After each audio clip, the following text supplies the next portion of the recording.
Doctor Richa Jain, Nagpur से। सर्वप्रथम आप सभी को सादर जय जिनेंद्र करती हूँ। आज मैं आपके बीच में लेकर आई हूँ हमारे 11वें तीर्थंकर भगवान श्रेयांसनाथ की कथा। इस कथा को प्रारंभ करूं इसके पहले मैं आपसे निवेदन करना चाहूंगी, इस कथा को सुनने के लिए आपका मुंह झूठा नहीं होना चाहिए, आपके कपड़े स्वच्छ होना चाहिए, आपका शरीर शुद्ध होना चाहिए, आपके पैरों में चप्पल नहीं होना चाहिए। यदि आप जमीन पर बैठ सकते हैं तो आप सुखासन लगाकर बैठ जाएं, और यदि आप जमीन पर नहीं बैठ सकते तो कुर्सी पर ध्यान की मुद्रा में बैठ जाएं और ये महसूस करें आपके आगे, आपके पीछे, आपके दाएं, आपके बाएं कोई नहीं है, कोई नहीं है, कोई नहीं है। आप इस धरती पर अकेले आए थे और आज भी इस धरती पर अकेले हैं, अकेले हैं, अकेले हैं। पाताल लोक में विराजमान, पृथ्वी लोक में विराजमान, आकाश लोक में विराजमान, जितने जिन मंदिर, जिन प्रतिमाएं हैं, सिद्ध क्षेत्र हैं, उन सभी को बारंबार प्रणाम करते हैं, प्रणाम करते हैं, वंदना करते हैं। समाधि सम्राट आचार्य विद्यासागर महाराज जी, नवाचार आचार्य समय सागर महाराज जी, आचार्य उदयन सागर महाराज जी, भारत गौरव आचार्य पुलक सागर महाराज जी, सभी आचार्य संघ के चरणों में, मुनि संघ के चरणों में नमोस्तु, नमोस्तु, नमोस्तु। आरिका संघ के चरणों में बंदामी, छुल्लक महाराज जी के चरणों में इच्छामी, 3 करोड़ मुनि राजों के चरणों की वंदना, नमोस्तु। चलिए अब हम शुरू करते हैं भगवान श्रेयांसनाथ की कथा। इसको शुरू करने के पहले एक बार हम ओमकार करेंगे, अंदर सांस लेंगे और ये फील करेंगे कि हमारी सांस हमारे मणिपुर चक्र तक पहुंच गई है। ओ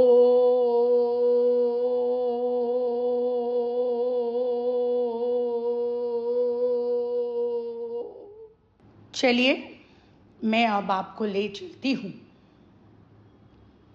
वहाँ जहाँ पर भगवान श्रेयांसनाथ का गर्भ कल्याणक एवं जन्म कल्याणक मनाया गया था। भरत क्षेत्र में काशी देश अत्यंत रमणीय है। वहाँ अनेक महापुरुष हुए। अभी तक 7वें और 8वें सुपार्श्वनाथ और चंद्र प्रभु भगवंतों के कल्याणकों से जो देश पावन हुआ, उस काशी देश में वर्तमान बनारस के 10 किलोमीटर दूर सिंहपुर नामक सुंदर नगरी थी। वर्तमान में उसे सारनाथ कहते हैं और वहाँ भगवान श्रेयांसनाथ का सुंदर मंदिर है। वहाँ इक्ष्वाकु वंश राजा विष्णु राज करते थे। उनकी महारानी का नाम था सुनंदा।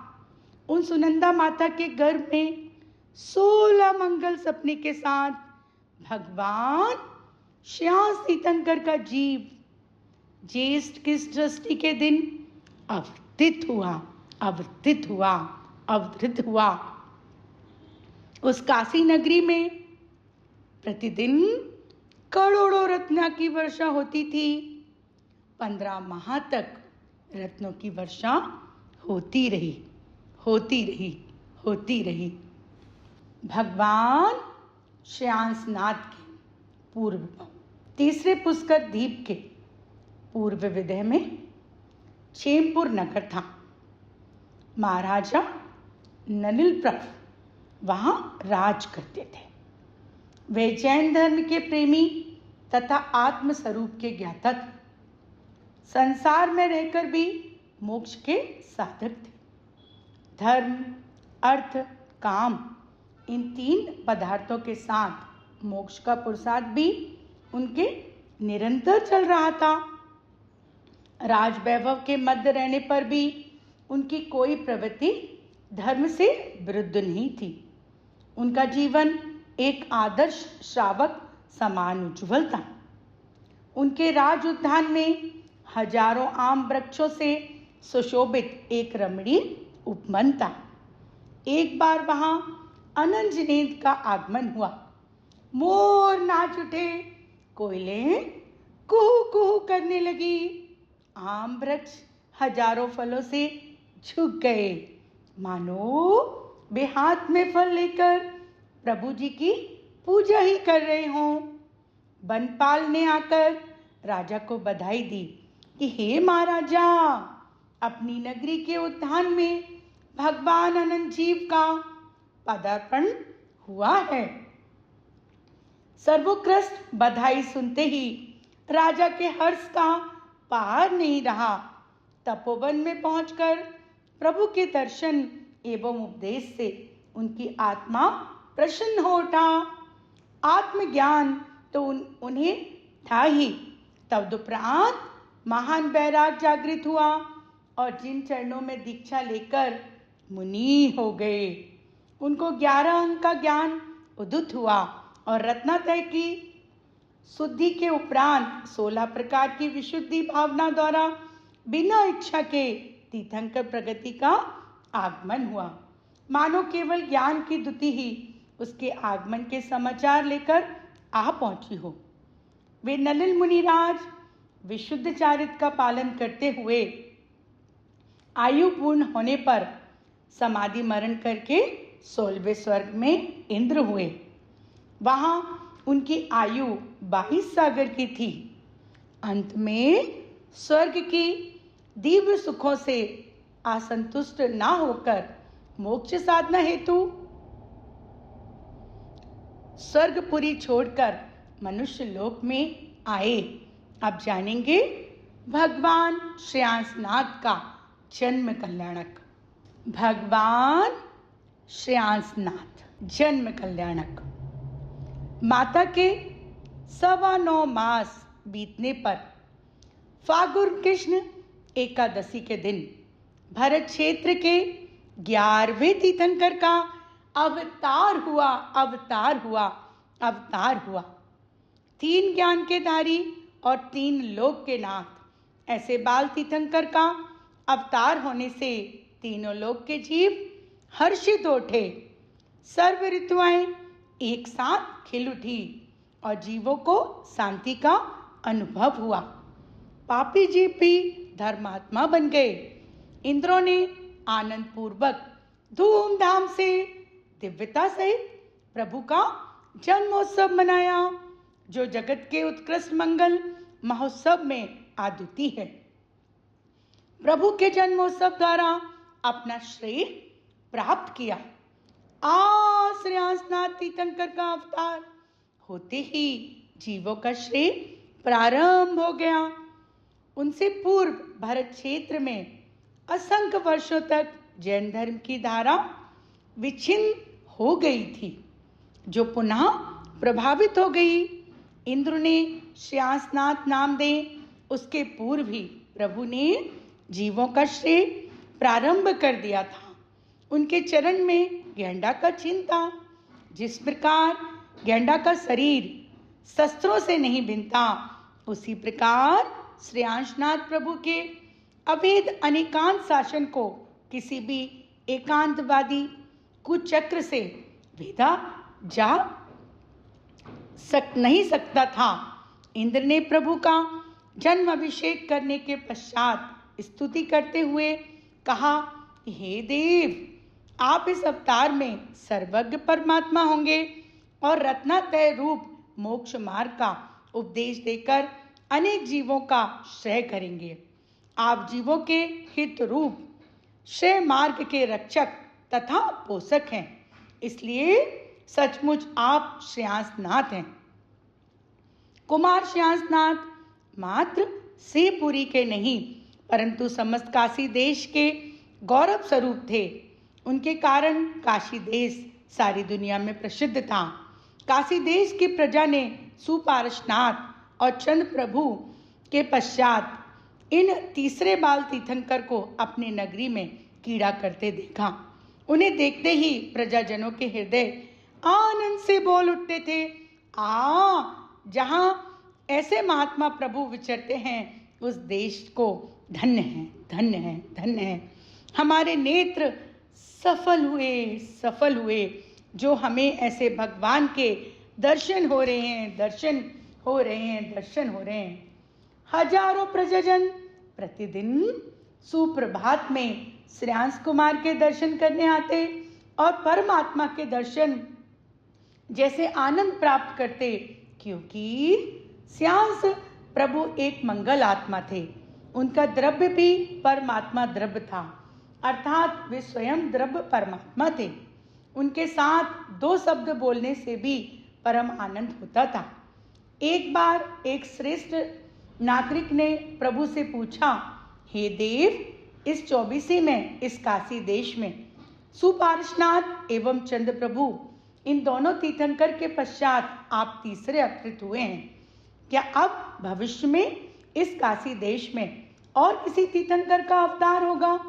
यह प्रश्न सुनकर बाल प्रभु कुछ मुस्कुराए और कहा, हे सुभागी प्रजाजनों, अभी तक तीर्थंकर और इस काशी देश को पावन करेंगे। इस 24 के 23वें तीर्थंकर पारसनाथ भगवान का भी इस काशी देश में बनारसी नगरी में अवतार होगा। आहा, छोटे से श्रेयांश कुमार के मुख से ऐसी आनंद पूर्वक बात सुनकर प्रजाजन अति हर्षित हुए और उल्लास पूर्वक श्रेयांशनाथ तीर्थंकर की जय हो, श्रेयांशनाथ तीर्थंकर की जय हो, पार्श्वनाथ तीर्थंकर की जय हो, पार्श्वनाथ तीर्थंकर की जय हो, ऐसी आनंदकारी जय जयकार से समस्त नगरी गूंज उठी। किशोर अवस्था में उन बाल तीर्थंकर का विनोद भी पुण्य न बंदी शुभ था।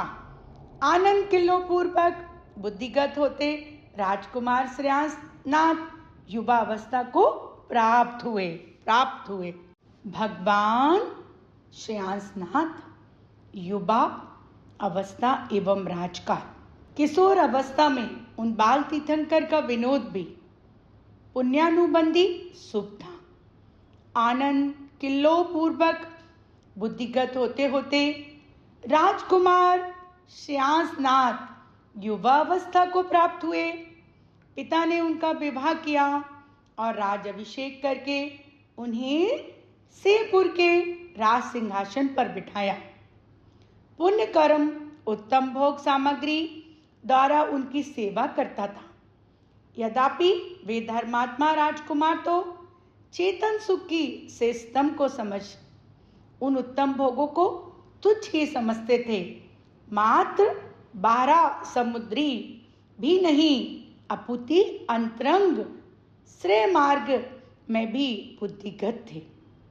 पुण्य प्रताप से समस्त उत्तम अर्थों की प्राप्ति उनको स्वयमेव होती थी।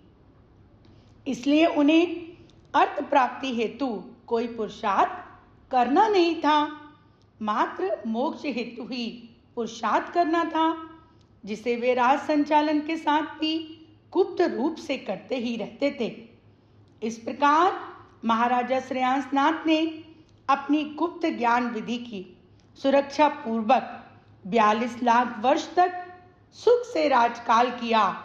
84 लाख वर्ष की आयु में से 3 लाख भाग अर्थात 63 लाख वर्ष बीत गए। भगवान श्रेयांशनाथ दीक्षा प्रसंग। एक बार महाराजा श्रेयांशनाथ वन कीड़ा हेतु उद्यान में गए। माघ का महीना था। बसंत ऋतु का आगमन निकट होने से वृक्षों के पत्ते खिर गए। पुष्प पात्रों से रहित वृक्षों की शोभा लुप्त हो गई, मानो वृक्ष अपना श्रृंगार और वैभव छोड़कर विरक्त हो गया है। वे सोचने लगे, यह पुण्य वैभव भी क्षण भंगुर है। पतझड़ आने पर इन वृक्षों की भांति मेरे भी यह संयोग छूट जाएंगे। संयोगी से पार ऐसे अपने असहयोगी सिद्ध पद की साधना जब तक मैं नहीं करूँगा तब तक इस संसार में कहीं स्थिरता नहीं है। आज ही मैं अस्थिर संसार को छोड़कर मैं मुनि होऊंगा और अपने सिद्ध पद की साधना करूंगा। इस प्रकार महाराजा की वैराग्य वेगवंती होते गई। उनकी चेतना 7वें गुण स्थान में आरोहण करने हेतु तत्पर बनी और श्रेयांस्कर नामक पुत्र को राज सौंपकर 12 वैराग्य भावना का चिंतन करते हुए दीन दीक्षा हेतु उद्यमी हुए। उसी समय ब्रह्मलोक से लोकांकित देव उतर आए, मानो बैराग का श्रृंगार सजा हो। ऐसे दीव श्वेत वस्त्रों से वह सुसज्जित थे। उन्होंने बैरागवंत महाराजा को वंदन किया और बैरागवर्धक स्तुति करते हुए, अहो देव, आपका नाम श्रेयांसनाथ है और आप स्वयं श्रेय रूप है तथा इस समय आप रत्नातय रूप उत्तम श्रेय मार्ग पर विचरण करने वाले रहे हैं। ऐसी आपकी वीतरागता देखकर हम प्रसन्नता पूर्वक उसका अनुमोदन करते हेतु ब्रह्मलोक से यहाँ आए हैं। आहा, ये भी एक आश्चर्य की बात है कि तीर्थंकरों के सम्मसरण में भी कभी नहीं आने वाले वह वैरागी देव मात्र भगवान के वैराग प्रसंग पर भी उनके वैराग की अनुमोदना करने मनुष्य लोक में ग्रस्त तीर्थंकर के पास आते हैं। वास्तव में तीर्थंकर का वैराग वह जगत का कल्याणक करने वाला महान मंगलिक अवसर है। उस अवसर के अनुरूप विमला प्रभा नामक पालकी को लेकर देवों सहित इंद्र वहां आ पहुंचे और स्वानुभूति सहित 3 ज्ञान के विमल प्रभा से शोभामान राजा श्रेयांसनाथ उस पालकी में अरुण हुए। तब उसका विमल प्रभा नाम सार्थक हुआ। पालकी में अरुण होते ही समय स्वयं इंद्र ने अपने हाथों का सहारा देकर प्रभु का सम्मान किया और इस प्रकार अपना भी सम्मान बढ़ाया। प्रभु को कहीं इंद्र ने आधार की आवश्यकता नहीं थी, परंतु वह तो प्रभु की महिमा बढ़ाने की एक विधि थी, जिसे देखकर वैभवी इंद्र की अपेक्षा उन बैराग बंधवन तीर्थंकर की अपार महिमा को जगत जान सके। वाह, इंद्र भी हाथ बढ़ाकर जिनकी सेवा में तत्पर रहते हैं, उन भगवान की गुणों की महिमा का क्या कहना। भगवान श्रेयांसनाथ तप कल्याणक। महामुनि श्रेयांसनाथ ने लगभग 2 वर्ष तक मौन साधना पूर्वक विहार किया। तत्पश्चात पुनः अपनी जन्म नगरी सिंहपुर में पधारे। जिस मनोहर उद्यान में दीक्षा ली थी, उसी में एक वृक्ष के नीचे 2 दिन उपास रखकर विराजमान हुए और आत्म ध्यान में उग्र सेड़ी लगाई। शुद्ध उपयोग की तलवार को शुक्ल ध्यान द्वारा सजाकर भयंकर मोह शत्रु पर प्रहार करने लगे। मोह शत्रु कांप उठा, उसकी सेना नष्ट होने लगी। ब्रह्मा में परम शांत दिखने वाले वह श्रेयांस मुनिराज अंतर में मोह शत्रु के साथ कल्पातीत सूरवीरता से युद्ध कर रहे थे और ध्यान चक्र द्वारा उसे छेद कर रहे थे। मात्र कुछ ही समय के युद्ध में प्रभु ने मोह का सर्वथा नाश कर दिया। अनादि से जो मोह अविजित था, उसे संपूर्णता जीतकर मुनिराज परिपूर्ण विजेता जिन हुए, वीतराग हुए और दूसरे ही क्षण अपने केवल ज्ञान निधान को प्राप्त करके सर्वज्ञ परमात्मा हुए।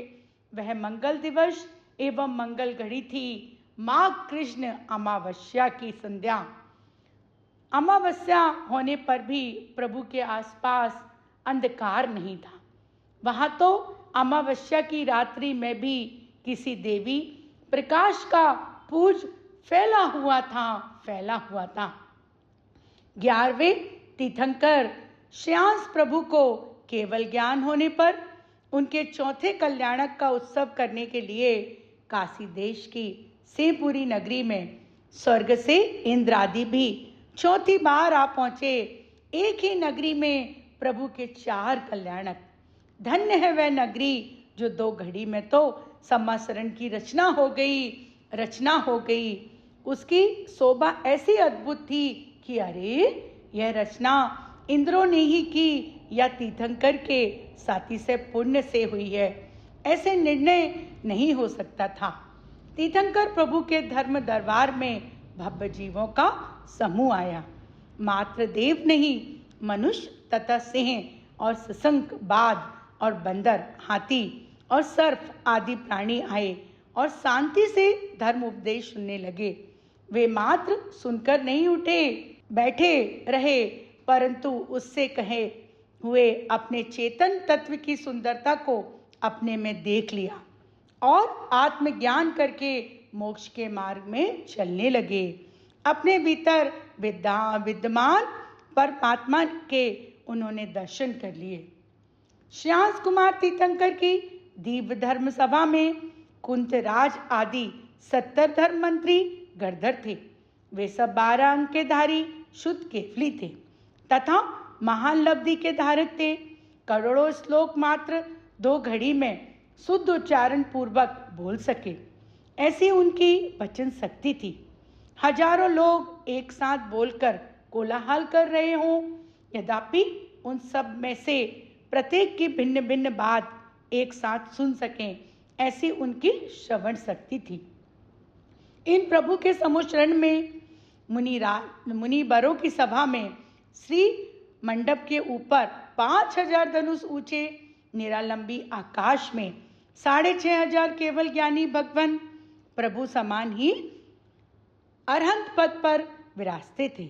आहा, ऊपर दृष्टि करते ही जहां एक साथ 6501 परमात्माओं के साक्षात दर्शन हों, इस धर्मसभा की शोभा का क्या कहना। तथा वहां 1300 शुद्ध केवली भगवान थे और उन सबका सम्यक तत्व अप्रतिहत था तथा उनमें से अनेक तो श्रायक, सम्यक दृष्टि और चरम शरीरी थे। 4000 अवधि ज्ञानी, 6000 मन प्रज्ञानी, 11000 मुनिवर विक्रिया रिद्धिधारी थे, 48200 उपाध्याय थे, 5000 मुनि वाद विवाद में कुशल थे, 1,20,000 आरिकाएं पंचम गुण स्थान में उत्तम आत्म साधना करती थी तथा देव देवियों की संख्या का तो कोई पार ही नहीं था। धर्म प्रेमी त्रियंश भी वहां हजारों लाखों की संख्या में एकत्रित हुए थे और प्रभु की धर्म देशना श्रवण करने में लीन थे। श्रेय मार्ग का अर्थात रत्नतय रूप मोक्ष मार्ग के उपदेश में श्रेयांसनाथ तीर्थंकर की दिव्य ध्वनि में आया कि हे भवजन, जैसा चेतन स्वभाव हमारी आत्मा का है वैसा ही तुम्हारी आत्मा का है। सुख के निधान उसी में भरें। सुख की अनुभूति हेतु स्वयं अपनी आत्मा को देखें। आहा, हम आत्मा ही स्वयं परमात्मा हैं, ऐसा प्रभु कह रहे हैं। वह सुनते ही भवजीव अपूर्व आश्चर्य में चौंक उठे और दूसरे ही क्षण अपने परमात्मा स्वरूप का अवलोकन कर लेते थे।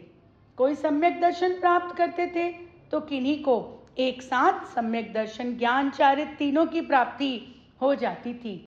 भगवान श्रेयांसनाथ मोक्ष कल्याणक। भगवान श्रेयांसनाथ ने भरत क्षेत्र के अनेक देशों में 21 लाख वर्ष तक विहार किया। धर्म देशना द्वारा अनेक जीवों को श्रेय मार्ग की प्राप्ति कराई। अपने तीर्थंकर प्रकृति आदि कर्मों की निर्जरा की। अंत में 1 मास आयु शेष रहने पर प्रभु समेत शिखर की संकुल टोंक पर पधारे और वहां स्थिर हुए। विहार और वाणी का उदय रुक गया, योग भी कम होने लगे। श्रवण शुक्ल पूर्णिमा के दिन अंतिम 2 शुक्ल ध्यानों द्वारा शेष कर्मों का भी क्षय किया। प्रथम शुक्ल ध्यान द्वारा मन योग, वचन योग और स्थूल काय योग का भी निरोध करके 72 कर्म प्रकृति का क्षय किया। पश्चात समुद्र घात की एक अलौकिक आचित्त विधि द्वारा चारों आघाती कर्म की स्थिति को एक समान कर दी और अंत में 14वें गुण स्थान के अंतिम भाग में अंतिम शुक्ल ध्यान द्वारा शेष 13 कर्म प्रकृति का भी संपूर्ण क्षय करके द्रव्य कर्म, भाव कर्म, 9 कर्म से रहित हुए। वे प्रभु अपने केवल लादी अनंत चैतन्य वैभव को साथ लेकर मुक्तिपुरी में पधारे। देवों ने उनके मोक्ष का महोत्सव मनाया। आज भी प्रभु मुक्तिपुरी में सिद्ध रूप में विराजमान हैं। उन्हें नमस्कार हो, नमस्कार हो, नमस्कार हो। श्रेयांस नाथ जिन राज की संकुल कूट है जे, मन वच तन कर पूज हूँ शिखर समेत यजे। इस तरह भगवान श्रेयांस नाथ की यह कथा यहाँ समाप्त होती है। पुलक मंच परिवार की तरफ से आप सबको सादर जय जिनेंद्र।